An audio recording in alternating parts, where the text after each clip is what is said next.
हमने एक्सीलरेशन का एक डिराइवेशन किया था, a is equal to dv by dt into यहाँ पे हमने लिया है dx बाई dv, ये हमने लिया था।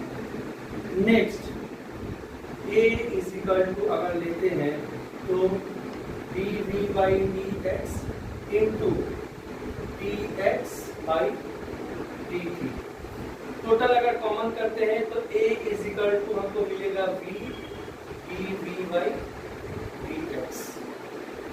ये हमने एक्सीलरेशन का एक डिराइवेशन करके रखा है। नेक्स्ट अब यहाँ पे क्या बोल रहा है कि जब कोई ऑब्जेक्ट को पुल करेंगे एक्सटर्नल फोर्स के साथ, ये ऑब्जेक्ट को हमने पुल किया एक एक्सटर्नल फोर्स देके, तो ऑब्जेक्ट में एक डिस्प्लेसमेंट आएगा सपोज मान लो, तो इसमें अदर फोर्सेस भी आएंगे जैसे कि ग्रेविटेशनल फोर्स, ये तो एक्सटर्नल फोर्स हमने अप्लाई किया, और इस ऑब्जेक्ट पे एक नॉर्मल फोर्स यानी कि नॉर्मल रिएक्शन अप्लाई हो जाएगा, और यहाँ पे एक फ्रिक्शन फोर्स अप्लाई हो जाएगा।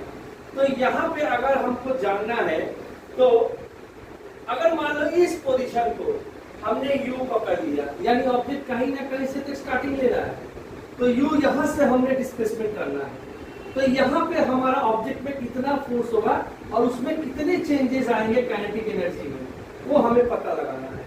तो पहले तो फोर्स का फॉर्मूला क्या है? फोर्स का फॉर्मूला क्या है? Mass into acceleration. ये कौन सा एक्सीलरेशन है? Net acceleration.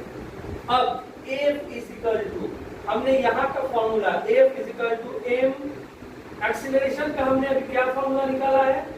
v dv by dx, ये फॉर्मूला हमने लिखा है। नेक्स्ट अब इसको अगर हम लोग F इधर से लेकर आ गए dx is equal to m v dv, यानी दोनों को इंटीग्रेशन कर देंगे, यानी कहीं ना कहीं ऑब्जेक्ट जब इनिशियल से चालू हुआ था, डिस्प्लेसमेंट सपोज मान लो यहाँ तक हुआ है, ये इसका v पोजीशन है, तो हमें इंटीग्रेट करना है u से लेके v तक का इंटीग्रेशन निकाल लेना है।